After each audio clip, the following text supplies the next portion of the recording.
शांति। ओम शांति। आज 15 अगस्त स्वतंत्रता दिवस है,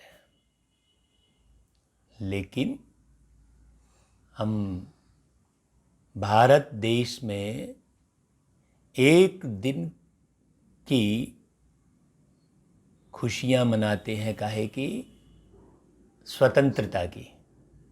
लेकिन आप बारीकी से सोचिए कि आप आत्मा इस देह के बंधन से स्वतंत्र होकर देह में रह रहे हैं, क्योंकि स्वतंत्र जीवन खुशियों का जीवन है। बहुत लोग इच्छाओं में परतंत्र हैं, अपेक्षाओं में परतंत्र हैं। बहुत सारी इच्छाएं और बहुत सारी अपेक्षाएं ये हमें गुलाम बनाती हैं। और जो 3 रंग का जो हम तिरंगा लहराते हैं, उसका भी अर्थ हमें नहीं मालूम है। बीच में जो चक्र बना है, उसका भी अर्थ नहीं मालूम है। तो आज मुरली शुरू करने के पहले, बाबा की वाणी जो चलेगी उसके पहले, हम आपको तिरंगे की बात बताते हैं। ऊपर में ऑरेंज कलर रहता है, नारंगी कलर रहता है। वास्तव में मेरे प्रिय मीठे भाइयों और बहनों, माताओं, जो नारंगी कलर है वो परम धाम का प्रतीक है, जहां हम निवास करते हैं। और बीच में जो सफेद है वो हमारे हृदय की सफेदी का प्रतीक है। जब हम निरंतर अपने निज धाम परम धाम की स्मृति में रहते हैं तो हमारा हृदय स्वच्छ रहता है, मन मलिन नहीं होता है। तो नीचे का जो बीच का रंग है वो सफेद है।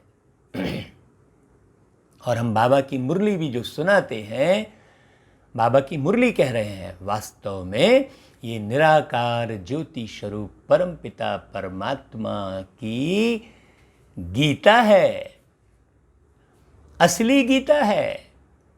बाकी तो इस गीता को सुनने के बाद बहुत लोगों ने अपने अपने मन मत मिक्स करके बहुत सारी गीता बनाई।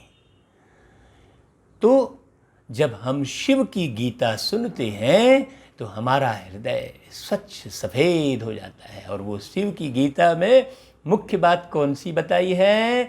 शिव की गीता में मुख्य बात बताई है चक्र की। इसलिए बीच में चक्र है। ये सृष्टि का चक्र किस प्रकार घूमता है, इसलिए उसमें चक्र बताए हैं। अब नीचे जो है हरा भरा, ये जो हमारा खुशनुमा मन है, ये हमारा मन खुशनुमा हरा भरा हो जाता है। ये पृथ्वी हरी भरी हो जाती है, प्रकृति खूबसूरत हो जाती है, सतो प्रधान हो जाती है। तो ये तिरंगे का रहस्य है। जब तक हम केमिकल दवाइयों में बंधे रहेंगे तब तक हम स्वस्थ नहीं होंगे, तब तक हम स्वतंत्र नहीं होंगे। जब तक हम स्वस्थ नहीं होंगे तब तक हम स्वच्छ नहीं होंगे, और जब तक स्वस्थ और स्वच्छ नहीं होंगे तब तक हम स्वतंत्र नहीं होंगे। बहुत गहन गंभीर प्यारे पिता परमात्मा की वाणी होती है। ये तो हमने उनसे सीखी है। ये हमारा कोई वो नहीं है, ये हमारी कोई योग्यता नहीं है। ये तो हम सीखे हैं किनसे? निराकार परम पिता परमात्मा शिव से। आपको भी बस उनकी वाणी बता रहे हैं। आप ये नहीं समझ लेना कि वाह हम बहुत अच्छा बता रहे हैं। नहीं, ना मैं समझता हूँ कि मैं बहुत अच्छा बता रहा हूँ, ना आप समझें। हम दोनों उनकी याद में रहे, आप सुनने वाले भी और मैं बताने वाला भी। तब बहुत सुंदर निर्माण होगा। और ऐसी ही प्रक्रिया आप पूरे जीवन में अपनाएं। जब भी आप कुछ कर रहे हो तो आप उनको याद करें कि हाँ वो करवा रहे हैं मुझसे। जब भी कुछ कर रहे हो तो अभिमान नहीं आएगा, आप अभिमान से बचे रहेंगे। जब अभिमान नहीं आएगा तो किसी भी प्रकार की अपमान की फीलिंग नहीं होगी। अभी हम परतंत्र हैं, किससे? अभिमान से, क्रोध से, लोभ से, मोह से। हैं? स्वतंत्र कहाँ है? हम गुलाम हैं इन विषय विकारों के। तो मैं यूं ही स्वतंत्रता दिवस की आपको बधाई नहीं दूंगा भाई। हाँ, सही में आप जब स्वतंत्र होंगे तब मेरे हृदय से, मानसिक प्रकंपनों से आपके लिए लाख बधाई नहीं, 1000 बधाई नहीं, पद्म पदम बधाई निकलेगी। चलो भाई, कल एक दिन की खुशियों की तो हम आपको खूब सारी बधाई दे ही देते हैं, लेकिन हम चाहते हैं कि आप प्यारे बाबा की पूरी पूरी मुरली सुनकर असली स्वतंत्रता दिवस नहीं, असली स्वतंत्रता युग मनाएं, पूरा का पूरा युग मनाएं, कई जीवन स्वतंत्र मनाएं। एक दिन और एक जन्म भी नहीं, कई जन्म आप स्वतंत्र हो जाएं। अच्छा भाई, अब हम सुनते हैं आज 15 अगस्त की प्यारे शिव पिता परमात्मा की वाणी। बाबा ने कहा, मीठे बच्चे, कदम कदम पर जो होता है वह कल्याणकारी है। इस ड्रामा में सबसे अधिक कल्याण उनका होता है जो बाप की याद में रहते हैं। हाँ, देखिए वही बात चल रही थी कि आप जो भी कर्म कर रहे हैं, यदि आप परमात्मा की याद में, रियल याद में, सही अर्थों में जानकर, पहचान कर उन्हें याद करना है। ऐसे नहीं किसी ने कुछ भी कह दिया, कोई भी मंत्र दे दिया, कोई भी बात बता दी तो याद कर रहे हैं, नहीं। सच्ची याद में, सही अर्थों में पहचान कर जो उनकी याद में रहेंगे तो हमने पहले ही कहा कि स्वतंत्र रहेंगे। बढ़िया। अच्छा, आगे फिर प्रश्न है, ड्रामा की किस नूंद को जानने वाले बच्चे अपार खुशी में रह सकते हैं? हाँ, बहुत गहरी बात है, सुनिएगा बहुत अच्छे से। ड्रामा के किस रहस्य को जानने वाले बच्चे बहुत खुशी में रहेंगे। भाई, आप खुशी में रहते हो कि नहीं? रहते हैं। पक्का? तो खुशी, बढ़िया खुशी से बधाई दो जरा सभी को। सभी को स्वतंत्रता दिवस की बहुत बहुत बहुत बधाई। हाँ, चलो भाई, अब आगे उत्तर सुनते बाबा ने क्या उत्तर है, जो जानते हैं कि ड्रामा अनुसार अब इस पुरानी दुनिया का विनाश होगा, नेचुरल कैलेमिटीज भी होंगी, लेकिन हमारी राजधानी तो स्थापन होनी ही है, इसमें कोई कुछ कर नहीं सकता। भल अवस्थाएं नीचे ऊपर होती रहेंगी, कभी बहुत उमंग, कभी ठंडे ठार हो जाएंगे, इसमें मूंझना नहीं है। सभी आत्माओं का बाप भगवान हमको पढ़ा रहे हैं, इस खुशी में रहना है। तो कितनी बातें हुई भाई? एक बात ये हुई कि ये दुनिया तो अब खलास होने ही वाली है, तो मैं काहे इस दुनिया के किसी भी बात को लेकर सोचता बैठा रहूं कि ये ऐसा क्यों कर रहा है, ऐसा क्यों हो रहा है, पानी समय पे क्यों नहीं गिर रहा है, ये राजनीति में ऐसा क्यों हो रहा है, इतने अत्याचार क्यों हो रहा है। अरे भाई, जब कोई चीज़ मिटने ही वाली है तो काहे उधर ध्यान दें हम। अब हम ध्यान किधर दें? जो परमात्मा आकर हमें नई सतयुगी दुनिया के बारे में बता रहे हैं कि बच्चे, तुम ऐसा ऐसा करो तो तुम्हें मैं ऐसी ऐसी प्यारी सी, बहुत सुंदर सी, खुशनुमा, सुखकारी दुनिया में ले जाऊंगा। तो मैं उसकी स्मृति में रहूं ना। ये ड्रामे के रहस्य को जो जानेगा वो एक दिन 2 दिन खुशी में नहीं रहेगा, वो शरीर छूटने के बाद भी खुशी में रहेगा।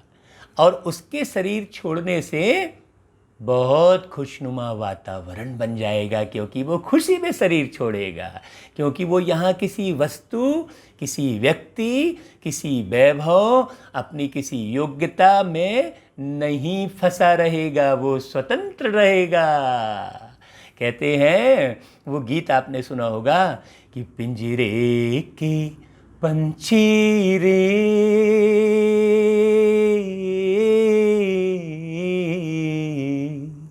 तेरा दर्द न जाने कोई, तेरा दर्द न जाने कोई, पिंजरे के पंछी रे बाहर से खामोश रहे तू, भीतर भीतर रोए रे, हे भीतर भीतर रोए, तेरा दर्द न जाने कोई, तेरा दर्द न जाने कोई। अब पिंजरा कौन सा है? ये शरीर। इसमें पंछी कौन है? आत्मा। अब इस आत्मा का दर्द इस दुनिया में कोई नहीं जानेगा, क्योंकि सब आत्मा है। तो आत्मा का दर्द जानने वाला कौन है? परमात्मा। और ये वाणी किसकी चल रही है? परमात्मा की। तो इसी वाणी को सुनना सबसे ज़्यादा सार्थक होगा, बाकी और कोई वाणी ना सुने। आप माने बात, हमने परिवार सहित, हमारे बच्चे भी वैसे ही है, देखो हमारी युगल हमारा साथ दे रही है, और कैसे साथ में रहकर हम मुरली सुन रहे हैं और सबको सुना रहे हैं और खुशनुमा जीवन बना लिए हैं। वास्तव में ये जो वीडियो हम बना रहे हैं, ये अपने खुशनुमा परिवार को दिखाने के लिए बना रहे हैं कि देखो बाबा से हमने कैसी बुद्धि पाई, कैसा सुख पाया। ये हम बता रहे हैं कि हमको देखकर कम से कम आप अपने परिवार को बहुत बढ़िया बना ले, हमारी बस यही मनोकामना है। ठीक है? तो पिंजरा कौन है? ये शरीर। और पंछी कौन? आत्मा। उसका दर्द।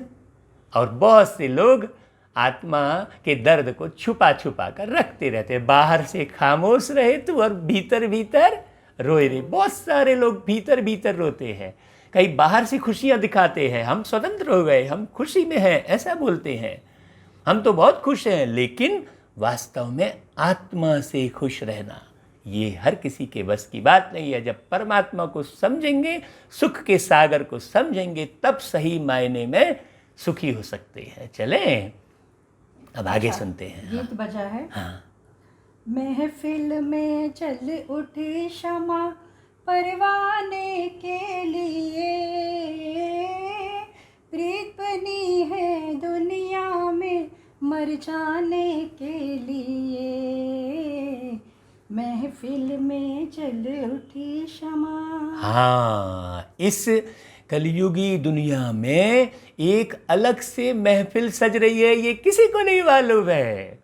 माउंट आबू की धरनी में फरिश्तों की महफिल सज रही है, जहाँ सब सफ़ेद वस्त्र पहनकर अंदर से सफ़ेद बनने का पुरुषार्थ करते हुए उस महफिल में शामिल हैं। और जल उठी क्षमा, एक ही क्षमा है जो कभी नहीं बुझती है, वो है परमात्मा।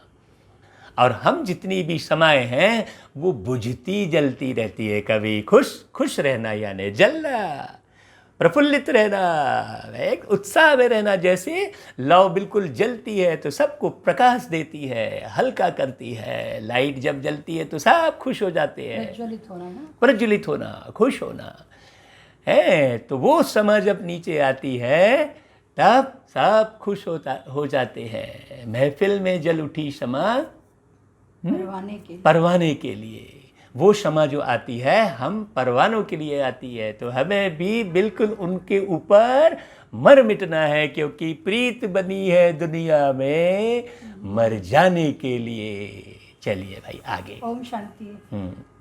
मीठे मीठे नंबरवार पुरुषार्थ अनुसार चैतन्य परवानों को बाबा याद प्यार दे रहे हैं। लो भाई, आज मुरली शुरू होने के पहले ही बाबा प्यार दे रहे हैं। आगे।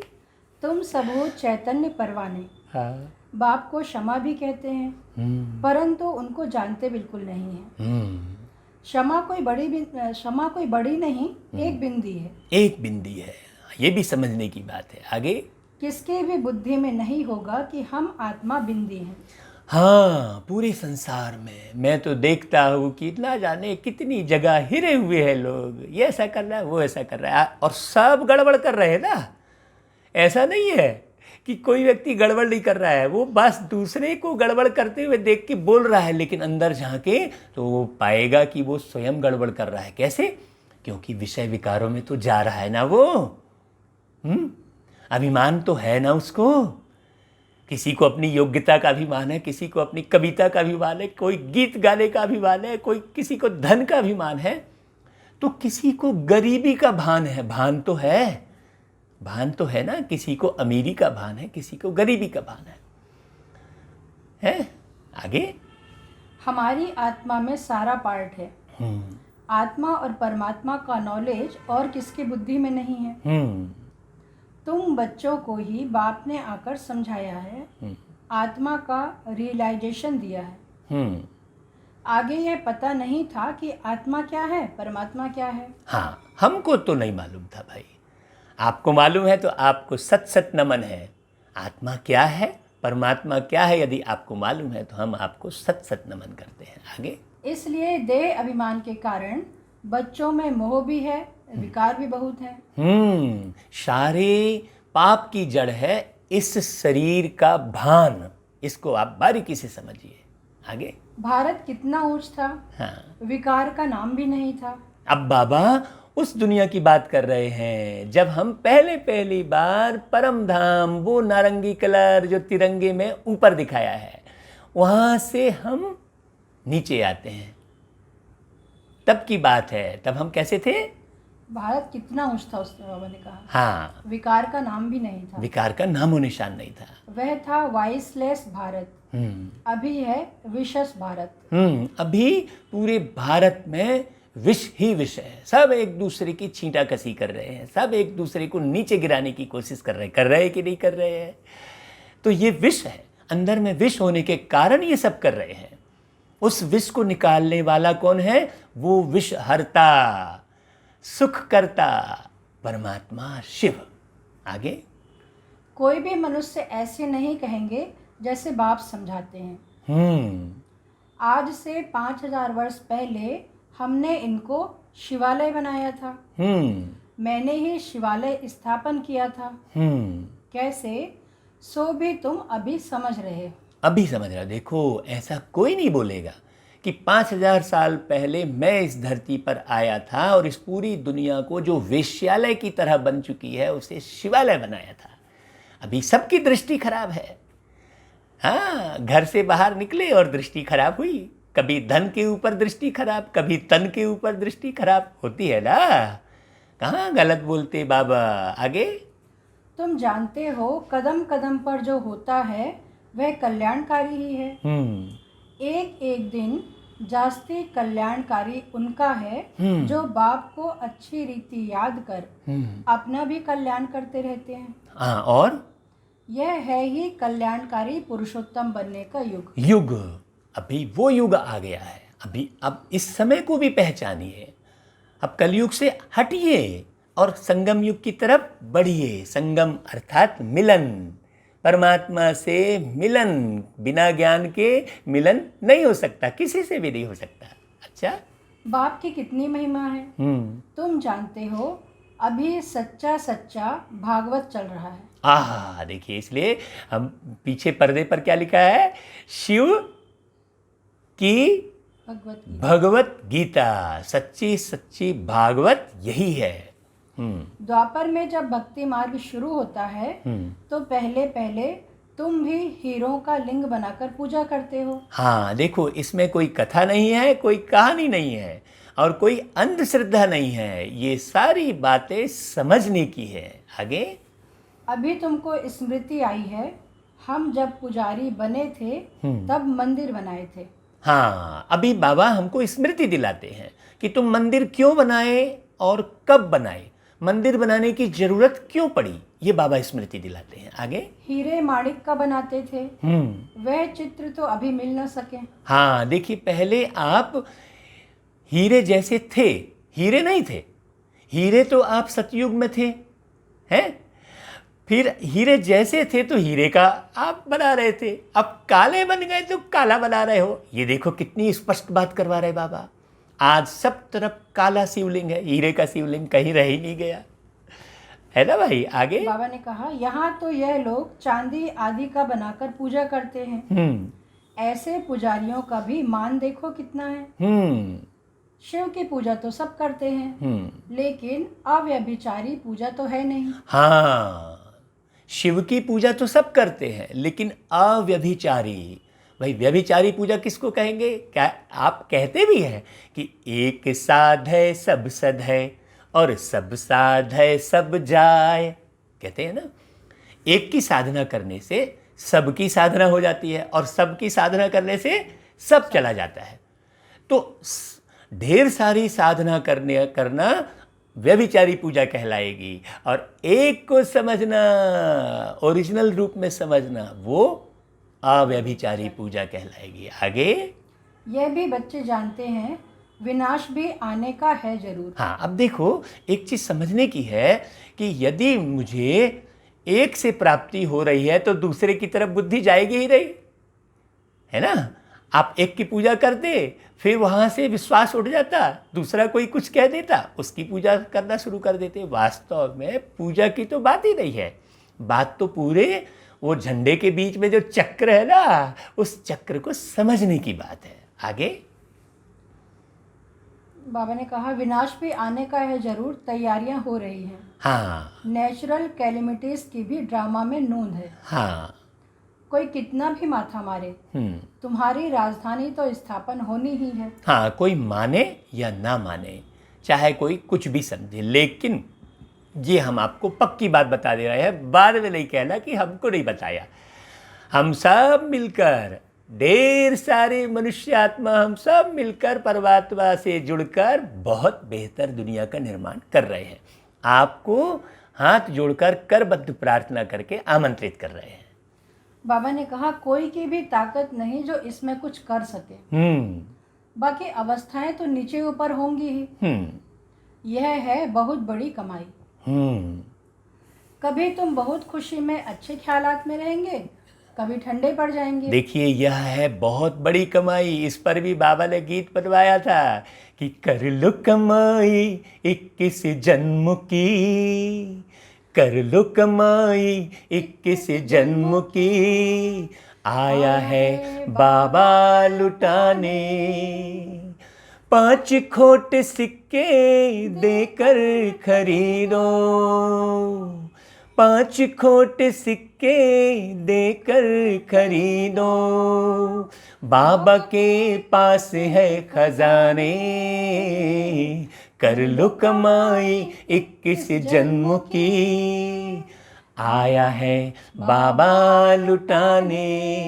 5 खोटे सिक्के देकर खरीदना है। दुनिया में खोटे सिक्के नहीं चलते हैं, लेकिन बाबा आपके खोटे सिक्के के बदले आपको 21 जन्मों की कमाई दे रहे हैं। ये अंधश्रद्धा नहीं है, ये अंधविश्वास नहीं है, ये हम परिवार सहित पूरी आत्मा ये अनुभव कर रही है।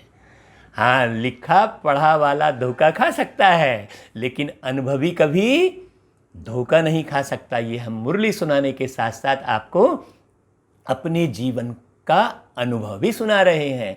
इतने सारे गीतों की रचना यूं ही नहीं हो गई। प्यारे बाबा का अनुभव करते करते 3 बजे रात को उठकर बाबा ने ऐसे गीत लिखवाए हमसे कि बच्चे, तुमने पा लिया है तो लिखो और सबको गाकर सुनाओ। ठीक है, तो ये कौन सी कमाई है? कहा 21 जन्मों की, बेहद की कमाई है। हाँ, आगे। बाबा भी इसलिए बोलते हैं ना, अनुभव की अथॉरिटी बनना है। हाँ। कभी तुम बहुत खुशी में अच्छे ख्यालात में रहेंगे, कभी ठंडे पड़ जाएंगे। यात्रा में भी नीचे ऊपर होते हैं, इसमें भी ऐसे होता है। हाँ, ये भी एक यात्रा है, ये ज्ञान की यात्रा है, ये परमात्मा के याद की यात्रा है। तो यात्रा में तो कहीं ना कहीं गड्ढे, कहीं ना कहीं, लेकिन हमको क्या करना है कि कहीं गड्ढा आया या ब्रेकर आया तो धीमा कर लेना है, रुकना नहीं है, धीमा कर लेना, लेकिन ज्ञान योग नहीं छोड़ना है। बहुत से बच्चे ब्रेकर आता है, कुछ परिस्थिति आती है, कोई कुछ उल्टा सीधा कह देता है मान लो, तो फिर छोड़ देते हैं। तो बाबा कहता है यात्रा जारी रखना है। आगे। कभी तो सुबह को उठ बाप को याद करने से बहुत खुशी होती है। ओहो, बाबा हमको पढ़ा रहे हैं, वंडर है। सभी आत्माओं का बाप भगवान हमको पढ़ा रहे हैं। हाँ, ये हमको तो इसी की खुशी रहती है सदा। आगे। उन्होंने फिर कृष्ण को भगवान समझ लिया है। हाँ, देखिए अब यहाँ पर जो कृष्ण को भगवान समझ लिया है, ये बात जो बाबा ने बोली उसमें एक बात बड़ी समझने की है कि कृष्ण को भगवान समझ लिया। ऐसा क्यों बोल रहे हैं बाबा? क्या बाबा कोई कृष्ण का नाम लेने से कोई उनको तकलीफ हो रही है क्या? नहीं, इसमें ये बात समझने की है क्योंकि जब हम कृष्ण नाम से याद करते हैं तो हमको एक शरीर याद आता है ना। फिर हमको एक जाति भी याद आ जाती है, कृष्ण यदुवंशी, राम क्षत्रिय वंशी। तो हम जाति और शरीर के बंधन में बंध ही रहते हैं, मुक्त कहाँ होते हैं। फिर वो मेरा कृष्ण और मेरा राम और वो मेरा अल्लाह, ये विरोधाभास पैदा होती है। तो इसीलिए ज्योति स्वरूप परमात्मा को जानना बहुत जरूरी है।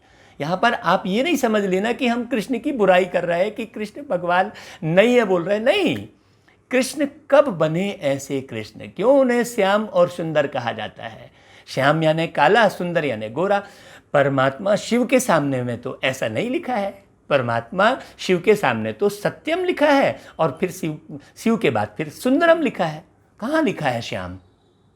कृष्ण के सामने श्याम लिखा है और राम की मूर्ति को भी आप काला बनाते हो। तो ये बड़ी रहस्य समझने की बातें हैं। चलिए आगे सुनते हैं। सारी दुनिया में गीता का मान बहुत है क्योंकि भगवानुवाच है ना। क्योंकि उस निराकार ज्योति स्वरूप परमात्मा ने एक मानवी तन का आधार लेकर ये गीता अभी सुनाई, इसलिए गीता का मान ज़्यादा है। कोर्ट में भी गीता पे हाथ रख के कसम खाते हैं और वो सच्ची गीता नहीं हो जानने के कारण गीता के ऊपर हाथ रख के झूठी कसम खाते रहते हैं क्योंकि सच्ची गीता का पता नहीं है ना। आगे। परंतु यह किसको पता नहीं है कि भगवान किसको कहा जाता है। हाँ, भल कितने भी पोजीशन वाले बड़े बड़े विद्वान पंडित आदि हैं, कहते भी हैं गॉड फादर को याद करते हैं, परंतु वह कब आया, क्या आकर किया, यह सब भूल गए हैं। हाँ, कब आया और क्या कैसे आया और किस प्रकार से समझाया, धरती पे आके ही समझाएंगे भाई। कोई अदृश्य होकर नहीं समझाएंगे। आपने कोई किसी आत्मा ने शरीर छोड़ दिया तो आप उसको समझा सकते हैं क्या? है, आप मुझे समझा सकते हैं जब तक मैं शरीर में हूँ, लेकिन शरीर छोड़ दूंगा तो जब तक ये शरीर में है तब तक मैं इनको समझा सकता हूँ। तो समझाने के लिए शरीर चाहिए। तो परमात्मा भी शरीर लेगा और परमात्मा का अपना शरीर क्यों नहीं होगा? क्योंकि उनके साथ कोई कर्म बंधन नहीं है, इसलिए एक परकाया प्रवेश करते हैं। आगे। बाप सब बातें समझाते रहते हैं, ड्रामा में यह सब नूंद है। यह रावण राज्य फिर भी होगा और हमको आना पड़ेगा। हाँ, बाबा रियलाइज करवा रहे हैं कि भाई जो हो रहा है चलो कोई बात नहीं, सब कल्याणकारी है, इसको तो समझो जो हम समझा रहे हैं। हाँ, रावण ही तुमको अज्ञान के घोर अंधियारे में सुला देते हैं। हाँ, रावण ही तुमको अज्ञान के घोर अंधियारे में सुला देते हैं। अब कई लोग रावण की ही बड़ाई करते बैठे हैं, रावण की पूजा कर रहे हैं, लेकिन ये नहीं मालूम है कि वो रावण कोई शरीरधारी नहीं है, रावण का कोई शारीरिक आकार नहीं है।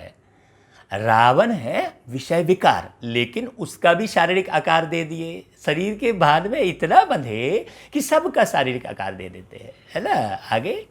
ज्ञान तो सिर्फ एक ज्ञान सागर ही बतलाते हैं जिससे सद्गति होती है, सिवाय बाप के और कोई सद्गति कर ना सके। हाँ, सर्व का सद्गति दाता एक है। सर्व का सद्गति दाता केवल एक निराकार परमात्मा है जो साकार में आकर ये मुरली सुना रहे हैं। आगे। गीता का ज्ञान जो बाप ने सुनाया था वह फिर प्रायः लोप हो गया। ऐसे नहीं, यह ज्ञान कोई परंपरा चला आता है। हाँ, ये ज्ञान परंपरा से नहीं। आप पूरी गीता उठाकर देख लीजिए और इसका मंथन कर लीजिए, इसे अच्छे से पूरी तरह सुनिए और फिर गीता को उठाइए, फिर समझ में आएगा। आगे। बाबा ने कहा औरों के कुरान, बाइबिल आदि चले आते हैं, विनाश नहीं हो जाते। तुमको तो जो ज्ञान अभी मैं देता हूँ इनका कोई शास्त्र बनता नहीं है जो परंपरा अनादि हो जाए। हाँ, ये भी बड़ी गहरी बात है। ये तो बाबा पढ़ाते जाते हैं और हम बनते जाते हैं। इसको लिखने की बात नहीं है, ये हमारा जीवन ही दिखता है। इसमें कागज में पढ़ने की आवश्यकता नहीं है। आप जिन्होंने बाबा की वाणी सुनकर जीवन का निर्माण किया है उसके जीवन को देख लीजिए। आगे। यह तो तुम लिखते हो फिर खत्म कर देते हो, यह तो सब नेचुरल जल कर खत्म हो जाएंगे। हाँ, जितना भी अभी बाबा पढ़ा रहे हैं और जो लिख रहे हैं वो सब निश्चित रूप से समाप्त होने वाले हैं। भाई पूरी तरह से भूकंप आ गया तो क्या बचेगा? क्या सर्वर बचेगा? क्या नेट बचेगा? क्या बचेगा? हाँ। बाप ने कल्प पहले भी कहा था, अभी भी तुमको कह रहे हैं, यह ज्ञान तुमको मिलता है, फिर प्रारब्ध जाकर पाते हो, फिर इस ज्ञान की दरकार नहीं रहती। हाँ, इस ज्ञान से ही मनुष्य देवी देवता बनते हैं।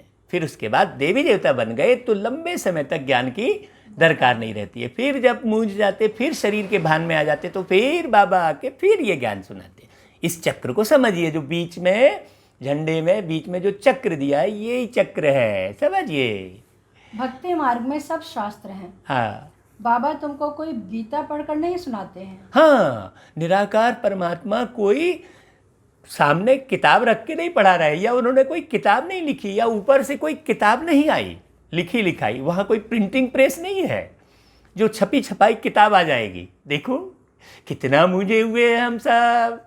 ये सारा अज्ञान का अंधेरा, शिवरात्रि कहते हैं, रात्रि वाले अंधेरा, वो शिव ही आकर सारा अज्ञान का अंधेरा मिटाते हैं। आगे वे तो राजयोग की शिक्षा देते हैं, जिसका फिर भक्ति मार्ग में शास्त्र बनाते हैं। हाँ, तो फिर अगड़म बगड़म कर देते हैं। हाँ, मिलावट कर देते हैं। अब सीधी सी बात है, अभी आप सुन रहे हैं, अगर आपके पास वीडियो नहीं है, एक बार सुने तो पूरा का पूरा आप एज इट इज लिख सकते हैं क्या? एक बार सुन के नहीं, 10 मिनट का नहीं लिख सकते। तो इतना बड़ा शास्त्र जो परमात्मा ने संगम युग में आके सुनाया, वो कलयुग में कैसे हूबहू लिखा चला जाएगा? सोचिए, लिखाया जाएगा? नहीं लिखा सकते ना, नहीं लिख सकते ना, समझने की बात है। आगे तो तुम्हारी मूल बात है कि गीता का ज्ञान किसने दिया? हाँ, मूल यही बात समझने की है कि गीता का ज्ञान किसने दिया। गीता का ज्ञान दिया निराकार शिव पिता परमात्मा ने। कब दिया? इसी युद्ध के मैदान में। अभी मानसिक युद्ध, बौद्धिक युद्ध, सांस्कारिक युद्ध चल रहा है सारी दुनिया में। ऐसे युद्ध के बीच में परमात्मा ने आकर ज्ञान सुनाया, और जिन्होंने ज्ञान का अर्जन किया वो अर्जुन कहलाए, और जो इस युद्ध के मैदान में स्थिर रहे वो युधिष्ठिर कहलाए, और जिन्होंने इस ज्ञान को सुनकर कुल का नाम रोशन किया वो नकुल कहलाए, और इस ज्ञान को सुनकर जिन्होंने सहयोग दिया, कौन सा सहयोग? कोई धन का सहयोग नहीं मांगते प्यारे बाबा, सहयोग मांगते हैं देवत्व गुण धारण करना। यदि आप देवत्व गुण धारण कर रहे हैं स्वयं में, तो वो सबसे बड़ा सहयोग है, तो वो सहदेव कहलाया। और जिन्होंने आत्मशक्ति को बढ़ाया, कहीं भी भय नहीं है उस आत्मा के अंदर में, वो भीम कहलाया। जो भय से मुक्त है वो भीम। ये बात समझिए अच्छे से। आगे तो तुम्हारी मूल बात है कि गीता का ज्ञान किसने दिया? गीता उनका नाम बदली कर दिया है। हाँ, नाम बदली करने से सारा गड़बड़ हो गया है ना? हाँ। और कोई के भी नाम बदली नहीं हुए हैं। सबके मुख्य धर्म शास्त्र है ना। इसमें मुख्य है डेटिज्म, इस्लामिज्म, बुद्धिज्म। अब देखिए, जैसे गुरु ग्रंथ साहिब है, वो गुरु नानक जी ने रचा है, ये सबको मालूम है। ऐसे ही सभी धर्म ग्रंथ का मालूम है, लेकिन गीता किसने रची ये नहीं मालूम है। हाँ, उसमें गड़बड़ी हो गई है। समझिए अच्छे से, बहुत बारीकी से। ये किसी संस्था विशेष की बात नहीं कर रहे हैं, ये किसी व्यक्ति विशेष को ऊपर उठाने की बात नहीं कर रहे हैं, ये परमात्मा को समझने की बात हम कर रहे हैं। आगे भल करके कोई कहते हैं कि पहले बुद्धिज्म है, पीछे इस्लामिज्म। बोलो, इन बातों से गीता का कोई ताल्लुक नहीं है। हाँ, गीता का वर्णन बिल्कुल अलग है। देखिए, आज बाबा पूरा गीता के बारे में ही बोल रहे हैं। कल बाबा ने आपको कहा था कि बच्चे गीता वो करो, तो नई डिज़ाइन बन गई गीता के लिए। कल से आज से जो है नई डिज़ाइन हम प्रस्तुत किए हैं। आगे हमारा तो काम है बाप से वर्षा लेने का। बाप कितना अच्छी रीति समझाते हैं। यह है बड़ा झाड़। हाँ, हमारा तो केवल एक ही उद्देश्य है, परमात्मा से वर्षा लेने का, जो वर्षा अभी मिलता है, इसके बाद नहीं मिलेगा। अभी नहीं तो कभी नहीं। आगे अच्छा है जैसा फ्लावर वाज है। हाँ, अच्छा है जैसा फ्लावर वाज है। फ्लावर वाज है, वाह। 3 ट्यूब्स निकलती हैं। कितना अच्छी समझ से बनाया हुआ झाड़ है। कोई भी झट समझ जाएंगे कि हम किस धर्म के हैं। बहुत अच्छे से समझ जाएंगे। जो झाड़ का चित्र जो बनवाया बाबा ने, उसे बहुत अच्छे से देखिए, समझिए, उसमें पूरा क्लियर हो जाएगा कि कब कौन सा धर्म किस पत्ते में दिखाई दे रहा है। हमारा धर्म किसने स्थापन किया? यह दयानंद, अरविंद घोष आदि तो अभी होकर गए हैं। हाँ भाई, देखिए, आप मुस्लिम धर्म के धर्मपिता का पता है, ईसाई धर्म के धर्मपिता का पता है, सिख धर्म के धर्मपिता का पता है, बौद्ध धर्म के धर्मपिता का पता है, लेकिन हिंदू धर्म के धर्मपिता का पता ही नहीं है, क्योंकि हिंदू धर्म के धर्मपिता नहीं, परम पिता होते हैं। मना ये खुशियाँ। आगे बाबा ने कहा वो लोग भी योग आदि सिखलाते हैं। हाँ, है सब भक्ति, हाँ, ज्ञान का तो नाम निशान नहीं। हाँ, केवल भक्ति करने से ज्ञान नहीं मिलेगा। भक्ति मतलब प्रेम। प्रेम करो, लेकिन उसमें भटकना नहीं है। आगे कितने बड़े बड़े टाइटल मिलते हैं। यह भी सब ड्रामा में नूंद है। हाँ, फिर भी होगा 5000 वर्ष बाद। शुरू से लेकर यह चक्र कैसे चला है, फिर कैसे रिपीट होते रहता है, तुम जानते हो। अभी का प्रेजेंट फिर पास्ट हो, फ्यूचर हो जाएगा। हाँ, अभी का प्रेजेंट फिर पास्ट हो, फ्यूचर हो जाएगा। अभी जो हम करेंगे वो कल पाएंगे। यदि अभी हम गफलती में पड़े रहेंगे, इसकी निंदा उसकी चारी, तो कल आपका गया, खराब हो गया। और अभी हम परमात्मा की याद में रहकर उनकी वाणी को बहुत ध्यान से सुनेंगे, पूरा सुनेंगे, समझेंगे, मनन चिंतन करेंगे और झांक झांक कर अपनी ओर देखेंगे कि एक एक वाणी का मैं अपने जीवन में अनुसरण कर रहा हूं कि नहीं कर रहा हूं। देखिए कितनी प्यारी बात है। तो आप कल आपका बहुत सुंदर सुखद जीवन होगा। आगे पास्ट, प्रेजेंट, फ्यूचर। जो पास्ट हो जाता है वह फिर फ्यूचर होता है। इस समय तुमको नॉलेज मिलती है, फिर तुम राजाई लेते हो। इन देवताओं का राज्य था ना। कितनी प्यारी बात बोले बाबा। देखिए, जो हम करते जाते हैं वो पास्ट होता जाता है और वही पास्ट फिर वापस फ्यूचर बन जाता है। ये तो चक्र है ना भाई, झंडे में चक्र दिखाया है। हाँ, आगे उस समय और कोई का राज्य नहीं था। यह भी एक कहानी मिसल बताओ। हाँ, बड़ी सुंदर कहानी बन जाएगी। हाँ, देखो बाबा कहता है कहानी मिसल बनाओ, क्योंकि इसलिए हमने कहानियों की श्रृंखला भी यूट्यूब में चैनल में चालू की है। अलग अलग कहानी बना के बता रहे हैं। अब कहानी से सीखें, कहानी केवल सुने नहीं। आगे लॉन्ग 5000 वर्ष पहले यह भारत सतयुग था। हाँ, कोई धर्म नहीं था। हाँ, सिर्फ देवी देवताओं का ही राज्य था। हाँ, उनको सूर्यवंशी राज्य कहा जाता था। हाँ, देखिए ये बाबा बहुत सुंदर कहानी बता रहे हैं। हाँ, आगे लक्ष्मी नारायण का राज्य चला 1250 वर्ष। सुनिए। फिर उन्होंने राज्य दिया दूसरे भाइयों क्षत्रियों को। कितनी प्यारी बात। हाँ, फिर उनका राज्य चला। हाँ, तुम समझा सकते हो कि बाप ने आकर पढ़ाया था। जो अच्छी रीति पढ़े वह सूर्यवंशी बने। हाँ, अब देखिए ये कहानी शुरू कहाँ से हो रही है। ये कहानी शुरू हो रही है कलयुग के अंत और सतयुग आने के पूर्व, संगम युग में शुरू हो रही है। क्योंकि ये कहानी सुनाने वाले वो माता पिता, उनको दादा दादी भी कह सकते हैं, माता पिता भी कह सकते हैं, क्योंकि दादा दादी कहानी सुनाते हैं। तो बाबा ने कहा जो अच्छी रीति पढ़े वह सूर्यवंशी बने, जो फेल हुए उनका नाम क्षत्रिय पड़ा। हाँ, जो बाकी लड़ाई आदि की बात नहीं है। लड़ाई ऐसी कोई शरीरों की लड़ाई मार काट नहीं बची है भाई। ये जो अच्छी रीति पढ़ाई पढ़े हैं, जो ये काम क्रोध लोभ मोह अहंकार से जीत हासिल किए हैं, वो सूर्यवंशी बने हैं।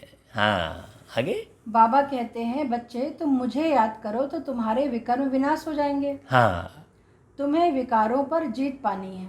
हाँ, बाप ने ऑर्डिनेंस निकाला है, जो काम पर जीत पाएंगे वही जगत जीत बनेंगे। सीधी सीधी जैसे ये सरकार ऑर्डिनेंस निकालती है, वैसे ही ईश्वरी सरकार ने ऑर्डिनेंस निकाला है कि जो काम पर जीत हासिल करेगा, विषय वासना को जीतेगा, वो विश्व का मालिक बनेगा। डायरेक्ट परमात्मा बोल रहे हैं। ऐसा आज तक किसी ऋषि मुनि, किसी संस्था ने बोला है क्या? वहाँ तो शादियाँ करा के विषय वासना में ढकेलते हैं।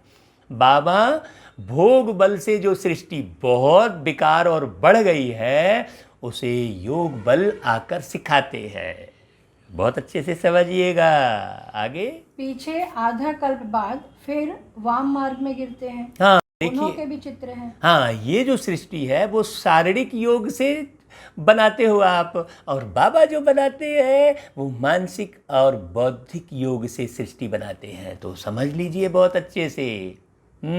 शक्ल देवताओं की बनी हुई है। जैसे ये जितने भी पैदा हुए हैं, आविष्कार हुए हैं, अच्छे अच्छे साइंस के जो आविष्कार हुए हैं, वो किसी शारीरिक योग से नहीं हुए हैं, वो मानसिक और बौद्धिक योग से हुए हैं। तो मेरे मीठे मीठे प्यारे प्यारे भाइयों, जब इतने अच्छे अच्छे आविष्कार हो सकते हैं, एक छोटी सी सिम में, एक छोटे से चिप में हजारों गाने फिल्म आ सकती है, तो क्या मानसिक और बौद्धिक योग से एक शरीर का निर्माण नहीं हो सकता? इस गहराई को समझिए, पवित्रता को। आगे पीछे आधा कल्प बाद फिर वाम मार्ग में गिरते हैं, उन्हों के भी चित्र हैं। शक्ल देवताओं की बनी हुई है।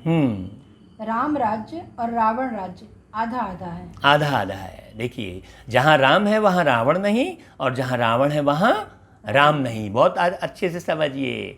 जय श्री राम के नारे लगाए, लेकिन जय श्री राम का अर्थ भी समझें। चलिए आगे। उनकी कहानी बैठ बनानी चाहिए। फिर क्या हुआ, फिर क्या हुआ, यही सत्यनारायण की कहानी है। हाँ, हमने एक गीत लिखा है, जिनके हृदय में राम नहीं, जिनके हृदय में राम नहीं, उनका दुनिया में कोई काम नहीं। जिनको प्रभु की पहचान नहीं, उनको कहीं आराम नहीं। जिनके हृदय में राम नहीं। अब हम उस राम को बहुत अच्छे से समझे हैं, इसलिए हम आराम कहते हैं। आराम, ऊपर में रहने वाला है वो राम, उसका कोई शारीरिक आकार नहीं है, तो आपको बहुत आत्मा से आराम मिलता है। आगे। सत्य तो एक ही बाप है, जो इस समय आकर सारे आदि मध्य अंत का तुमको नॉलेज दे रहे हैं। हाँ, सत्य तो एक ही है। सत्यम शिवम सुंदरम, वो शिव ही आकर पूरी सच्चाई बता रहे हैं। आगे। जो और कोई दे ना सके। कोई नहीं दे सकता। और हाँ, मनुष्य तो बाप को ही नहीं जानते। जिस ड्रामा में एक्टर हैं, उनके क्रिएटर, डायरेक्टर आदि को नहीं जानते, तो बाकी कौन जानेंगे? बताइए भाई। प्रत्येक एक्टर अपने डायरेक्टर को तो जानता होगा ना, डायरेक्टर के लिए तो मूंझा नहीं होगा ना। लेकिन ये सृष्टि रूपी मंच पर जितने भी मनुष्य आत्माएं एक्ट कर रही हैं, वो अपने मूल डायरेक्टर को नहीं जानती हैं। वो कभी उसको डायरेक्टर बोलेंगे, कभी उसको डायरेक्टर बोलेंगे, कभी उसको। क्या हजारों लाखों डायरेक्टर होंगे क्या एक फिल्म के? नहीं होंगे, एक ही होगा। एक फिल्म का एक डायरेक्टर होगा, बाकी असिस्टेंट होंगे। ऐसा हो सकता है। इसी प्रकार ये पूरी सृष्टि का एक ही डायरेक्टर है, वो है केवल, और उसका एक ही नाम है, उसके हजारों नाम भी नहीं है। हजारों नाम से बुलाएंगे तो कैसे सुनोगे भाई? उसका नाम भी एक है, उसका रूप भी एक है। अच्छे से समझिए, उसका नाम केवल और केवल शिव है। शिव का अर्थ होता है कल्याणकारी। आगे। बाबा ने कहा,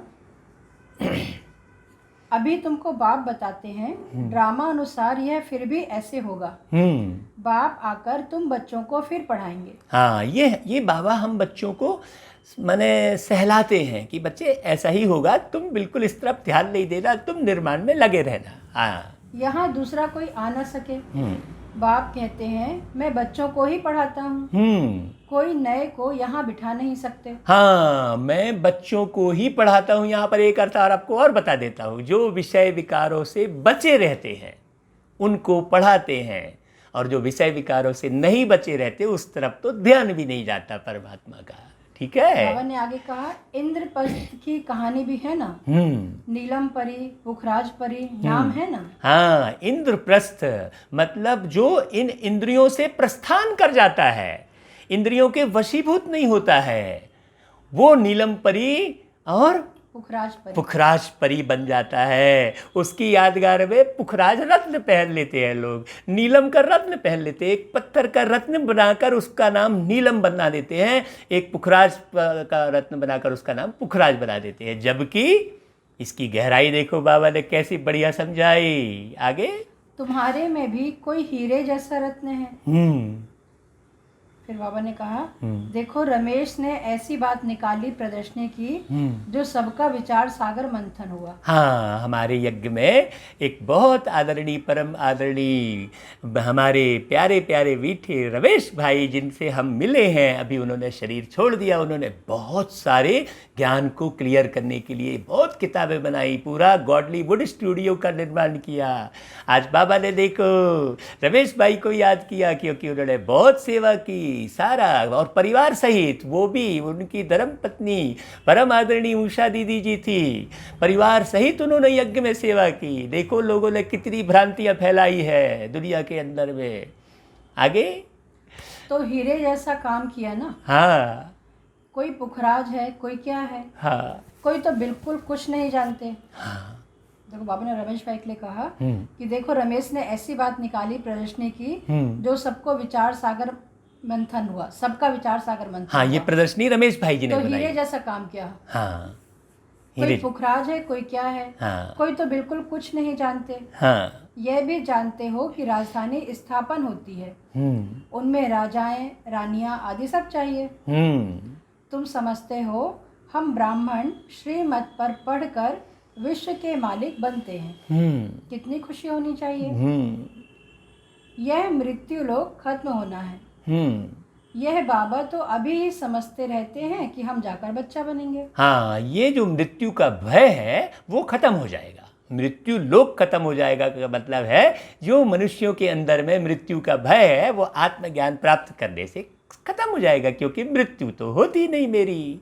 ये गाड़ी खराब हो जाती है, टूट जाती है, ये शरीर रूपी गाड़ी तो बीमारी से, कभी एक्सीडेंट से ये टुकड़े टुकड़े हो जाती है, तो मैं इसको छोड़कर नया शरीर ले लेता हूँ। बस मृत्यु वाली कोई बात ही नहीं है। आत्मा तो वैसे भी अजर अमर अविनाशी। हाँ, आत्मा अजर अमर अविनाशी, मतलब आप अजर अमर अविनाशी। अभी तक आप आत्मा आत्मा सुन रहे थे, लेकिन आप स्वयं आत्मा है, ये तो परमात्मा ने आके बताया।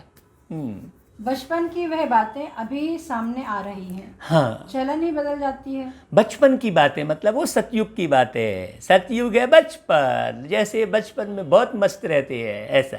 हाँ, ऐसे ही वहाँ भी जब बूढ़े होंगे तो समझेंगे अब यह वानप्रस्थ शरीर छोड़ हम किशोर अवस्था में चले जाएंगे। हाँ, ये चीज़ है। आगे बचपन है सतो प्रधान अवस्था। हाँ, यहाँ भी छोटे बच्चे को भगवान की तरह बोलते हैं कि ये तो भगवान जैसा है। क्यों? क्योंकि ये सतो प्रधान है, उसके अंदर में कोई विषय विकार के भाव नहीं है। आगे लक्ष्मी नारायण तो युवा हैं, शादी किए हुए को किशोर अवस्था थोड़े ही कहेंगे, नहीं कहेंगे। हाँ, युवा अवस्था को रजो, वृद्ध को तमो कहते हैं। हाँ, इसलिए कृष्ण पर लव जास्ती रहता है। हाँ, अब देखिए सतयुग है सतो प्रधान, त्रेता युग है सतो समान, और द्वापर युग है रजो प्रधान, और कलयुग है तमो प्रधान। कलयुग अभी बच्चा है, कई लोग कहते हैं अरे कलयुग तो शुरू से ही बूढ़ा है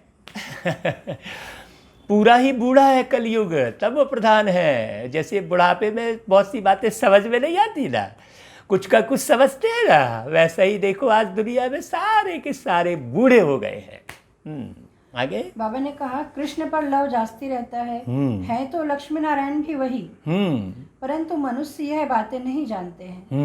कृष्ण को द्वापर में, लक्ष्मी नारायण को सतयुग में ले गए हैं। देखिए, जबकि कृष्ण बाल अवस्था है, जैसे अब यहाँ पर लौकिक में मुझे बचपन में राजू कहते थे, अभी बड़ा होकर मैं अनमोल मणि बन गया। राजू राजू, छोटे बच्चे को राजू, बल्लू, मुक्कू ऐसा बोलते हैं, नाम बदल जाता है। उसी प्रकार सतयुग में बच्चे को कृष्ण और बड़े होने के बाद नारायण कह रहे थे। ये बात समझने की है। आगे तो बाबा ने कहा अभी तुम देवता बनने का पुरुषार्थ कर रहे हो। बाप कहते हैं कुमारियों को तो बहुत खड़ा होना चाहिए। कुंवारी कन्या, अधर कुमारी, देलवाड़ा आदि जो भी मंदिर हैं, यह तुम्हारे ही एक्यूरेट यादगार हैं। वह जड़, यह चैतन्य। प्यारे पिता परमात्मा ने आज कुमारियों को विशेष याद किया कि आप विषय विकारों में ना जाओ, इस स्थापना के कार्य में लग जाओ। आगे तुम यहाँ चैतन्य में बैठे हो, भारत को स्वर्ग बना रहे हो। बाबा ने जो कहा वहाँ मंदिर है, हाँ। दिलवाड़ा में मंदिर है, मूर्ति के रूप जड़ चित्र में है। नीचे तपस्या करते दिखा रहे हैं और ऊपर स्वर्ग का सीन दिखा रहे हैं। वो एक मूर्ति बनी है। यहाँ हम सब वो कार्य चैतन्य में कर रहे हैं। आगे, भारत को स्वर्ग बना रहे हो। स्वर्ग तो यहाँ ही होगा। मूल वतन सूक्ष्म वतन कहाँ है तुम बच्चों को सब मालूम है। सारे ड्रामा को तुम जानते हो। हाँ, ऊपर में हम अशरीरी रहते हैं, शरीर नहीं होता है। नीचे आकर शरीर में रहते हैं। सुख शरीर में भासता है। माने शरीर से अलग हटने के बाद केवल शांति है, इसलिए उसे शांति धाम कहते हैं, है ना। तो स्वर्ग कहाँ बनेगा? इसी धरती पर। जो पास्ट हो गया है सो फिर फ्यूचर होगा। अभी लोग जो है यूं ही कह देते हैं स्वर्ग लोक सिधार गया। मतलब लोगों की बुद्धि हमेशा रहती है कि ऊपर में कोई स्वर्ग है। आगे, बाबा ने कहा जो पास्ट हो गया है सो फिर फ्यूचर होगा, फिर पास्ट होगा। तुमको कौन पढ़ाते हैं यह समझना है। मुख्य बात है। ये जो मुरली चल रही है ये कोई मेरी वाणी या इनकी वाणी नहीं है, या किसी और व्यक्ति विशेष की वाणी नहीं है। ये डायरेक्ट किसकी वाणी है?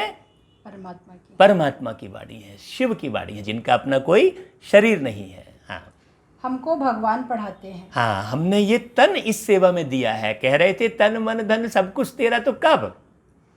ये हमने तन इस सेवा में दिया है, हमने अपना मन इस सेवा में दिया है, हमने अपने धन इस सेवा में दिया है। ऐसा है। आगे, बस खुशी में ठंडे ठार हो जाना चाहिए। बाप की याद से सब घोटाले निकल जाते हैं। हाँ बाप की याद से तुमने जितने घोटाले किए होंगे ना सब माफ हो जाएंगे, हट जाएंगे। हाँ, आगे, बाबा हमारा बाप भी है, हमको पढ़ाते भी हैं, फिर हमको साथ भी ले जाएंगे। हाँ, तो तीनों हो गए। एक निराकार शिव ही पिता भी हैं, परम पिता है, परम शिक्षक है और परम सद्गुरु हैं। और कोई इस दुनिया में सद्गुरु नहीं कहला सकता। इसको अच्छे से समझ लीजिए। आगे, अपने को आत्मा समझ परमात्मा बाप से ऐसी बातें करनी है। हाँ, जब आप स्वयं को आत्मा समझेंगे, शरीर से भिन्न अति सूक्ष्म रूप समझेंगे, तब परमात्मा से कनेक्शन होगा। जब तक प्लास्टिक का जो वायर है उसमें से प्लास्टिक नहीं निकाली तब तक करंट कैसे जुड़ेगा? तो इस देह रूपी प्लास्टिक के भान को हटाइए। माने देह नहीं छोड़ना है, कोई मौत को गले नहीं लगा लेना है, देह के भान को छोड़ना है। हाँ, आगे, बाबा हमको अभी मालूम पड़ा है। हाँ, ब्रह्मा और विष्णु को भी मालूम पड़ा है। विष्णु की नाभि से ब्रह्मा निकला। अब विष्णु दिखाते हैं क्षीर सागर में। अब इसके बारे में हमने पूर्व में मुरली में समझाया है, आप पहले की मुरलियाँ भी देखिएगा, है ना। हाँ, ब्रह्मा को सूक्ष्म वतन में दिखाते हैं, वास्तव में है यहाँ। विष्णु तो हुआ राज्य करने वाला। अगर विष्णु से ब्रह्मा निकला तो जरूर राज्य भी करेगा। क्या बात है। देखिए, विष्णु की नाभि से ब्रह्मा निकला तो विष्णु जरूर राज्य भी करेंगे ना। हाँ, आगे, विष्णु की नाभि से निकला तो जैसे कि बच्चा हो गया। और अच्छी बात बोल दी है। विष्णु की नाभि से ब्रह्मा निकले तो भाई नाभि से एक, जब बच्चा पैदा होता है तो एक नार जुड़ी रहती है कि नहीं नाभि से? हाँ, तो वो बच्चा कहलाता है ना। कितनी प्यारी बात हो गई। आगे, ये सब बातें बाप बैठ समझाते हैं। देखिए, ये तो हमने कभी नहीं सोचा था ना, आपने सोचा होगा कि इसका कितना रहस्य है।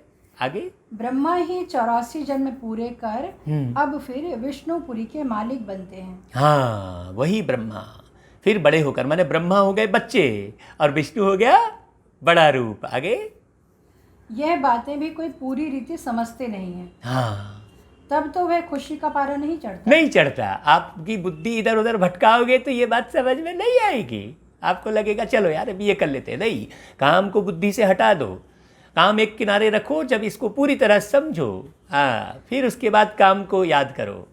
गोप गोपियाँ तो तुम हो, सतयुग में थोड़े ही होंगे। वहाँ तो होंगे प्रिंस प्रिंसेस। गोप गोपियों का गोपी वल्लभ है ना। हाँ, गोप गोपी अभी हम हैं। सतयुग में कोई गोप गोपी नहीं है, कृष्ण के साथ कोई गोप गोपी नहीं है। वो गोप गोपियाँ हम हैं। जो बाबा मुरली चलाता है तो हम मगन होकर सुनते हैं। ये मुरली ज्ञान की मुरली है। आगे, प्रजापिता ब्रह्मा है सबका बाप, और फिर सब आत्माओं का बाप है निराकार शिव। हाँ, जो ब्राह्मण बनते हैं उनका एक अलौकिक पिता भी है, वो है ब्रह्मा, और सर्व आत्माओं का बाप है शिव। सबका बाप और फिर सब आत्माओं का बाप है निराकार शिव। यह सब है मुख वंशावली। हाँ, ये मुख वंशावली मैंने ब्रह्मा के मुख से बाबा ने हमको अडाप्ट किया, जैसे हमने अपने मुख से पत्नी को अडाप्ट किया। मुख से ही कहा ना कि भाई आज से आप मेरी पत्नी है, तो पत्नी मुख वंशावली जैसे बनती है, फिर उससे आगे पूरी रचना होती है। तो वैसा ही परमात्मा भी मुख वंशावली ब्राह्मण बनाते हैं, कुख वंशावली नहीं। अभी आप कुख वंशावली ब्राह्मणों को देखते हैं, मुख वंशावली ब्राह्मण का पता भी नहीं है। हाँ, आगे। तुम सब बीके बहन भाई बहन हो गए, क्रिमिनल आई हो न सके। हाँ, अब हमारी कुदृष्टि नहीं जाएगी। इसमें ही माया हार खिलाती है। हाँ, इस दृष्टि में ही माया हार खिलाती है, अर्थात आपकी कमी कमजोरी पकड़ में आती है। इस दृष्टि में नज़रों से ही समझ सकते हैं किसी को। दृष्टि से ही सृष्टि का निर्माण होता है। गलत दृष्टि से गलत सृष्टि बन जाती है, और अच्छी दैवी दृष्टि से दैवी सृष्टि बन जाती है। आगे बाप कहते हैं अभी तक जो कुछ पढ़ा है उसे बुद्धि से भूल जाओ। हाँ, उसे भूल जाओ। जो बाबा अभी बता रहे नया, उसको सुनो। मैं जो सुनाता हूँ वह पढ़ो। सीढ़ी तो बड़ी फर्स्ट क्लास है। सारा मदार है एक बात पर।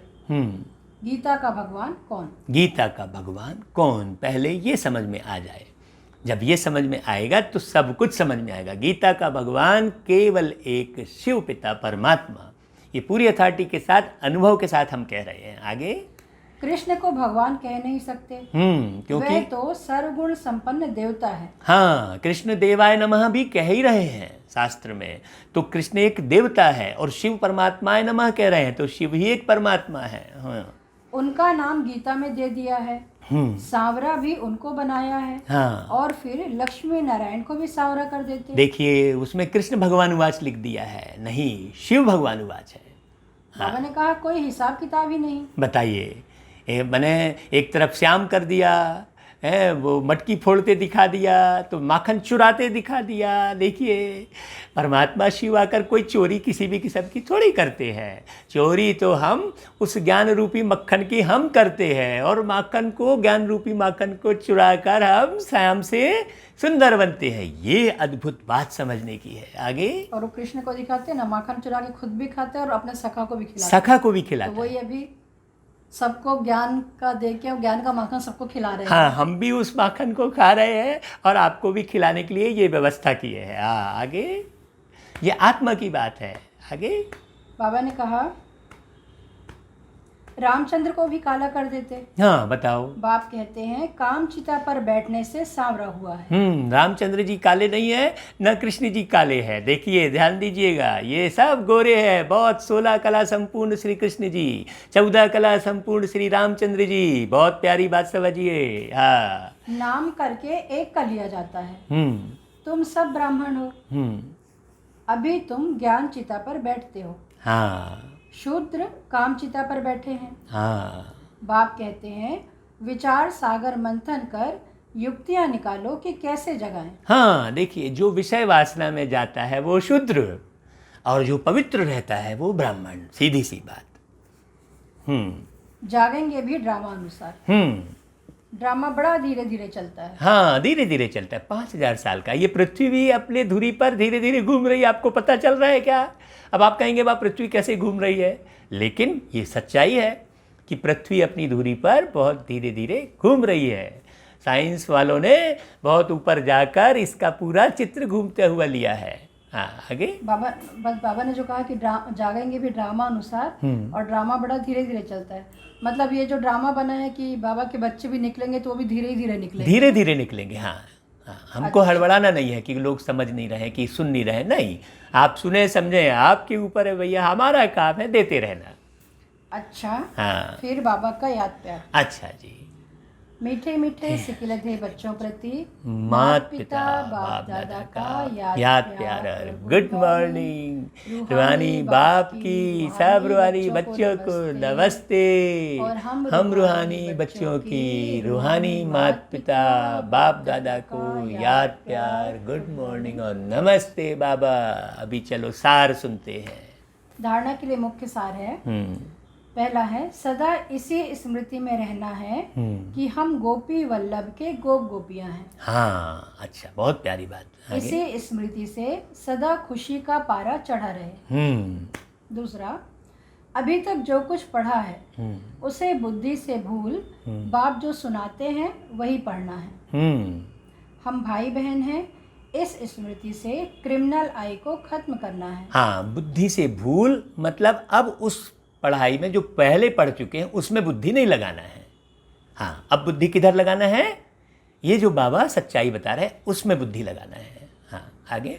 हम भाई बहन हैं, इस स्मृति से क्रिमिनल आई को खत्म करना है, माया से हार नहीं खानी है। हाँ, जो कुदृष्टि है उसे समाप्त करें। अभी तो कुदृष्टि भरी पड़ी है सारी दुनिया में।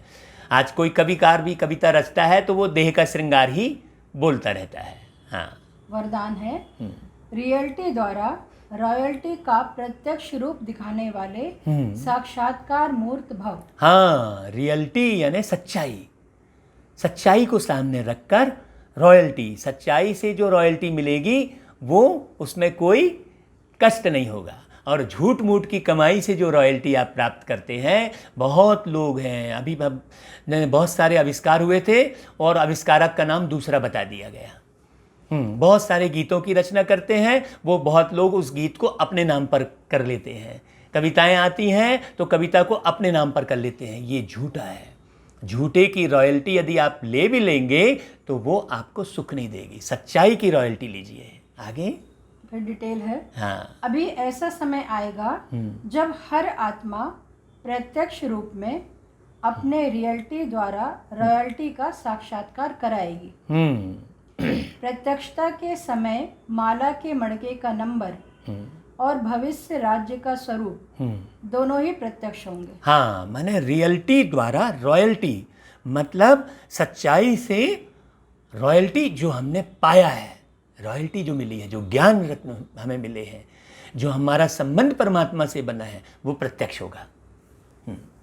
अभी जो रेस करते करते थोड़ा सा रेस की धूल का पर्दा हाँ, चमकते हुए हीरो को छिपा देता है। हाँ, देखिए यहाँ पर एक बात यह, कई लोग रॉयल्टी का मतलब ये समझ लेते हैं कि अच्छे कपड़े, थोड़ी ठसन में, थोड़ा हम माने अलग रिजर्व होके रहें, माने अलग कमरे में कैद हो जाएं, हम हर किसी से बात नहीं करें, इसको रॉयल्टी समझ लेते हैं। रॉयल्टी मतलब इनकम भाई, रॉयल्टी का मतलब इनकम, इनकम मतलब जो आत्मा में ज्ञान भरा है। देखिए बात समझने की है ना। आगे बाबा ने कहा, अभी जो रेस करते करते थोड़ा सा रेस की धूल का पर्दा हाँ, चमकते हुए हीरो को छिपा देता है। हाँ, अंत में यह पर्दा हट जाएगा। हाँ, फिर छिपे हुए हीरे अपने प्रत्यक्ष संपन्न स्वरूप में आएंगे। हाँ, ये बाबा ने कहा। रीस जो है, अगर हम चिढ़ते हैं कि ऐसा क्यों कर रहा है, इसको ऐसा नहीं करना चाहिए, ये करते हैं तो हम प्रत्यक्ष नहीं होंगे। नहीं, सब अपना अपना कार्य कर रहे हैं। बाबा ने मुरली में पूरा कहा कि ड्रामा अनुसार सब होता रहता है ना। आगे रॉयल फैमिली अभी से अपनी रॉयल्टी दिखाएगी। हाँ, अर्थात अपने भविष्य पद को स्पष्ट करेगी। अब देखिए, रॉयल्टी दिखाएगी मतलब आत्मा के अंदर 7 गुण हैं, वो 7 चीज़ें दिखाएगी। शांति, आनंद, प्रेम, सुख, पवित्रता, ज्ञान और शक्ति, आत्मशक्ति दिखाएगी, शरीर शक्ति नहीं।